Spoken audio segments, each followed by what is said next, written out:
राष्ट्रवादीचे एक बालिश नेते जितेंद्र आव्हाड यांनी महामानव डॉक्टर बाबासाहेब आंबेडकरांचा त्यांचा फोटो पाडून जो अपमान केला आहे त्याचा निषेध म्हणून आज आम्ही या ठिकाणी संपूर्ण महाराष्ट्रात आणि आमच्या या वर्धा जिल्ह्यातसुद्धा भारतीय जनता पार्टीच्या वतीनं हे निषेध आंदोलन या ठिकाणी करतो आहे। या राष्ट्रवादीच्या या बालिश नेत्याला कुठेतरी धडा शिकवला पाहिजे आणि बाबासाहेबांचा अपमान करणं हे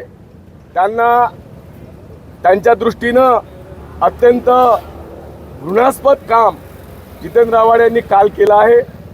कारण बाबासाहेबांचा अपमान या देशात आजपर्यंत कोणीही सहन केला नाही।